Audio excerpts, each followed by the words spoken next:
ಇದು 4-5 ಜನರ ಮಧ್ಯೆ ನಡೆದಿರ್ತಕ್ಕಂಥ ಒಂದು ಗುಟ್ಟಿನ ವ್ಯಾಪಾರ ಅಂತ ಹೇಳಿದ್ದಾರೆ ಸರ್. ಇಕ್ಬಾಲ್ ಹುಸೇನ್ ಅವರು ಹೇಳ್ತಾರೆ 200% ಡಿ ಕೆ ಶಿವಕುಮಾರ್ ಸಿಎಂ ಆಗ್ತಾರೆ. ಅವ್ರು ಹೇಳಿದ್ರೆ ನಾವೇನ್ ಮಾಡ್ಬೇಕು ಅದಕ್ಕೆ? ನೀವು ಹೇಳ್ಬೇಕು. ಅಲ್ಲ, ನೀವು ಒಪ್ಪಂದ ಆಗಿಲ್ಲ ಅಂತ ಹೇಳಿದ್ರೆ ಸರ್. ಈಗ ಇಕ್ಬಾಲ್ ಹುಸೇನ್ ಹೇಳ್ತಾರೆ ಅಂದ್ರೆ ಬಹಳ ಸಂತೋಷ. ಅವರು 4 ಗೋಡೆಗಳ ಮಧ್ಯೆ ನಡೆದಿರೋದು ಅವ್ರಿಗೆ ಗೊತ್ತಿರೋಂಥ ವಿಚಾರ. ನಾನು ಅದ್ರಾಗಿಲ್ಲ. ಅದಕ್ಕೆ ಇದು ಇಲ್ಲದ ಕ್ವಶನ್ ಕೇಳಿದ್ರೆ ನಾವು ಏನ್ ಹೇಳೋದು? ಅದೊಂದು ಆಗಿದ್ರೆ ಕೊಡ್ಬೇಕಂತೀರಾ ಸರ್ ಅವರು?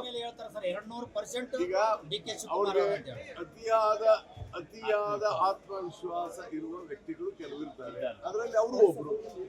ಯಾರು ಸರ್ ಅತಿಯಾದ ಆತ್ಮವಿಶ್ವಾಸ? ನೀವು ಯಾರು ಹೇಳಿದ್ರು ಸರ್ ಈಗ ಅದೊಂದು ಚರ್ಚೆ, ಅದೊಂದು ಒಪ್ಪಂದ ಆಗಿದ್ರೆ ಕೊಡ್ಬೇಕಂತಿಲ್ಲ ಸರ್. ಅದೊಂದು ಒಪ್ಪಂದ ಆಗಿದ್ರೆ ಒಪ್ಪಂದ ಆಗಿದ್ದು ನಮ್ಗೆ ಗೊತ್ತಿಲ್ಲ ಅಂದ್ರೆ ನಾವೇನ್ ಹೇಳೋಣ? ಡಿ ಕೆ ಶಿವಕುಮಾರ್ ಸರ್ ಹೇಳಿ ನೋಡಪ್ಪ, ನಾನು ಹೇಳಿದ್ರೆ ಲೆಜಿಸ್ಲೇಚರ್ ಪಾರ್ಟಿ ಮೀಟಿಂಗ್ ಅಲ್ಲಿ ನಾವು ಮತ ಹಾಕಿದ್ವಿ. ಸಿದ್ದರಾಮಯ್ಯನವರು ಎಲೆಕ್ಟ್ ಆಗಿದ್ದಾರೆ, ಅವ್ರು ಮುಖ್ಯಮಂತ್ರಿ ಆಗ್ತಾರೆ, ಸದಸ್ಯ ಪಕ್ಷದ ನಾಯಕರಾಗ್ತಾರೆ ಅಂತ ಹೇಳಿದ ಮೇಲೆ ಅಲ್ಲಿ ಟರ್ಮ್ ಕಂಡೀಷನ್ಸ್ ಏನು ನಮ್ಗೇನು ಹೇಳಿಲ್ಲ ಅಂದ್ಮೇಲೆ ಅವ್ರು 5 ವರ್ಷ ಸಹಜವಾಗಿ ಇರ್ತಾರೆ. ಅದೊಂದು ಹೈಕಮಾಂಡ್ ಹೇಳಿದ್ರೆ ಸರ್ ಹೇಳ್ತಾರೆ ಸಹಜವಾಗಿ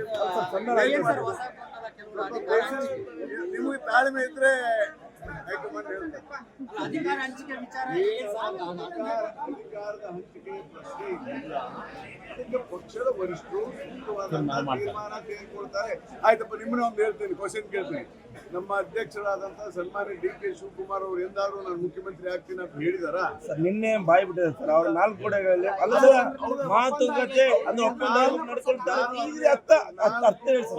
4 ಗೋಡೆ ಮಧ್ಯದಲ್ಲಿ ಏನು ಮಾತುಕತೆ ಆಗಿದೆ ನಮ್ಗೆ ಗೊತ್ತಿಲ್ಲ. ನಡ್ಕೊಳ್ತಾರ ನಂಬಿಕೆ ನಡ್ಕೊಳ್ತಾರ. ಆತ್ಮಸಾಕ್ಷಿ ಸರ್, ಆತ್ಮಸಾಕ್ಷಿ ನಡ್ಕೊಳ್ತಾರ ಅಂತ ಹೇಳಿ ಸರ್. ಆತ್ಮಸಾಕ್ಷಿ ಆತ್ಮಸಾಕ್ಷಿ ಸಿಎಂ ಆಗ್ತಾರೆ ಇಲ್ಲ ಸರ್? ಡಿ ಕೆ ಶಿವಕುಮಾರ್ ಯಾವಾಗ ನೀವು 5 ವರ್ಷ ಸಿದ್ದರಾಮಯ್ಯ ಅವರೇ ಸಿಎಂ ಅಂತ ಹೇಳ್ತಾರಲ್ಲ, ನಾವು